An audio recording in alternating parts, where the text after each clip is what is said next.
काहीच सकाळचे 7:30 वाजले. Ganpati Bappa Morya, Mangalmurti Morya. Guys welcome to my new blog. Guys सकाळचे 7:30 वाजले. फुल खतरनाक थंडी नाही काही बघा. आणि अजून ऊन पण पडलेलं नाही असं समजा. अजून ऊन निघतंच नाही का हळूहळू. काल तर पूर्ण दिवसभर आबूट होतं. सकाळी सकाळी गोडाऊनला येऊन आता काम लागलेलं आहे आपल्याला. कारण फायर एक्सटिंग्विशर जे आहे ते आपल्याला रिफिलिंग करायचे आता. एवढे सगळे फायर एक्सटिंग्विशर जे आहे ते सगळे रिफिलिंग करायचे आहे. तर चला आता हे सगळे मध्ये घेऊन टाकू इकडं आपण. आणि लगेच आपण रिफिलिंग करायला घेऊ. थंडीला तर लय खतरनाक आहे, भयंकर एकदम. थंडीला वाजू राहील कारण मी आंघोळ पण नाही केली, डायरेक्ट जॅकेट घालून तसंच आलेलं. गाईस आता सगळे फायर एक्सटिंग्विशर जे आहे आपले ते सगळे रिफिलिंग करून झालेले आहे. हे बघा, त्याच्यात आपला मोठा सब्बल म्हणजे नायट्रोजन हा एमटी झालेला आहे. हे पण फायर एक्सटिंग्विशर बनून झालेले आहे. आता समोरचे व्यक्ती येणार आहे, हे ज्यांचे फायर एक्सटिंग्विशर आहे ना ते घेण्यासाठी, ते घ्यायला येतील. त्यांना ते देऊन टाकू आपण. आणि आपले हे बनलेले आहे. आता जायचं आहे घरी जाऊ आणि मस्त आपण हे करायचं आहे का ते आंघोळ करायची आपल्याला. आणि काही दिवसांनी काही आपल्याला जाऊ दे ते नंतर सांगतो. बट पहिले आता घरी जाऊ आपण. आपले सगळी साफसफाई करून घेतलेली येईल. इकडं तर व्यवस्थित नाही झाली कारण काय सारखे सिलेंडर येते जाते आणि बाहेरची माती पण आहे सारखी मध्ये येते, सारखी जाळावं लागते अशी. हे पहिले लॉक करून घ्यावं लागेल. खुल्लंच राहिलं तर 10ला धन्यचे म्हणतो. जस्ट नाव आत्ताशी आंघोळ गेलेली तुमच्या भावानी. म्हणजे आपल्याला गोडाऊनवरून येऊन कमीत कमी माझ्या हिशोबाने 2 तास झालेले. म्हणजे आपण आलो होतो काहीतरी 10 वाजता हां, आणि आता वाजत आलेले 12:15 होत आलेले नाही का. घरी येऊन पण काय करत बसलो होतो माहिती, सगळं आवरत बसलो होतो. हे बघा, सगळं चादर बिदर टाकली, गोदडे बिदळ व्यवस्थित ठेवल्या. त्यानंतर हेक्कीच्या खालचं लय घाण होती इकडं, हे सगळं आवरलं. त्यानंतर इकडं पण नवीन चादर वगैरे टाकली व्यवस्थित नाही का, म्हणजे चांगलं दिसलं म्हणून. ते पण वेळ भेटला म्हणून गोडाऊनला आवरत बसलो होतो इथं. म्हणजे गोडाऊनचं एवढं स्वच्छता नाही झाली आहे, रिफिलिंगच केले तिथं सिलेंडर. बट घरी सगळं आवरत बसलो होतं नाही का.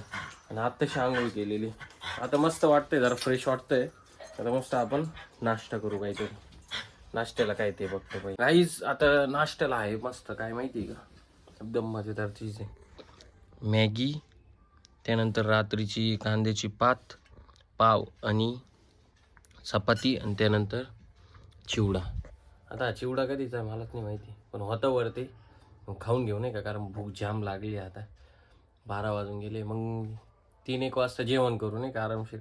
भूक लागली तर, नाही तर नाही करायचं. तर चला काही आता मस्त नाश्ता करतो मी.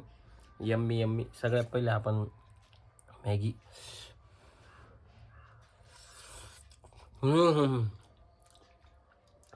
दारच्या काही संध्याकाळची आहे ना 5:30 वाजलेले.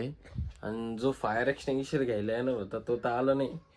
तुमच्या भावाचा एक पिक्चर बघून झाला घरी बसल्या टाइमपास मध्ये नाही का मस्त. तर काही आता जाऊ मनीषच्या इथं, कारण काल आहे ना जरा ते मंदिराचे डिझाईन काढत होते. आता आज काय करत आहे काय माहिती, ते बघू. कारण आज म्हणजे काम उद्या आहे, उद्या एक काम आहे पण माणूस शोधतोय त्याच्यासाठी नाही का. उद्या जायचं आहे एका ठिकाणी कारण आपल्याला मेंटेनन्ससाठी. म्हणून बघू मनीषच्या इथं कोणी माणूस असला त्याला घेऊन जाऊ. इथं बघून येऊ त्यांचं पण काय काम चालू आहे काय नाही.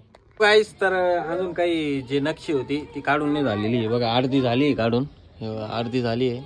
आणि अर्धी काढायला हा गडी वरती चढलेला आहे. कळस तर लय तगडा दिसतंय आणि आकाश पण लय तगडं दिसतंय. आणि हा कुणाल आहे आपला रियल लाडो गेली मध्ये पडून आपली. चला काहीच आता हे सगळं नक्षी आहे ती आपल्याला काढून घ्यायची.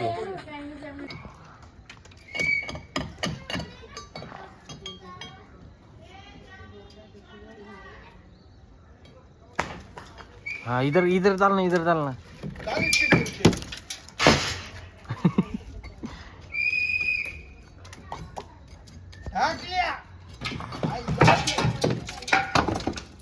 गाय बेस पाणी. गणपती बाप्पा मोरया, मंगलमूर्ती मोरया. 1 2 3 4 गणपतीचा जय जयकार. हात वरती करा. सो गाईज तर मस्त आता जेवण झालेलं आहे तुमच्या भावाचं. आणि आपण आता इथं कचरा जाळतोय बघ. किती कचरा झालेला. इकडचं परवाच्या दिवशी जाळला होता आणि वरती बघा कसं काय काय उडतंय बघ. हे जे जळतंय ना तेच उडतंय. आणि जाळणार आहे बा हा माणूस आहे आणि त्याला हेल्प करणार आहे तुमचं भाऊ.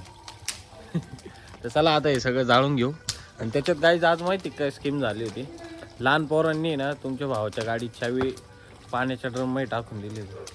नशीब तो लहान पोरगच परत कबूल झाला म्हणून चांगलं झालं, नाही तर धन्य होतं आता. तेच तर आपला जो कचरा होता तो पूर्ण तर काही जळाला नाही, कारण आत्ता 2 दिवस झाले तर सगळा कचरा काढला होता आणि तो वल्ला होता नाही का, त्याच्यामुळं पूर्ण जळालेलं नाही. तर तिकडं जाळत होतो आपण. इकडं मनीषचं घर तिकडं आहे नाही का. तर आत्ताशी आपण आलेलो आहे आता आपल्या घरी. आता जाऊ घरात आणि झोपून घेऊ नाही का मस्त. आणि आय होप की गाईज तुम्हाला आजचा ब्लॉग नक्कीच आवडला असेल तर तुमच्या भावाच्या चॅनल सबस्क्राईब करा, व्हिडिओला लाईक करा, कमेंट करा. चलो जय महाकाल.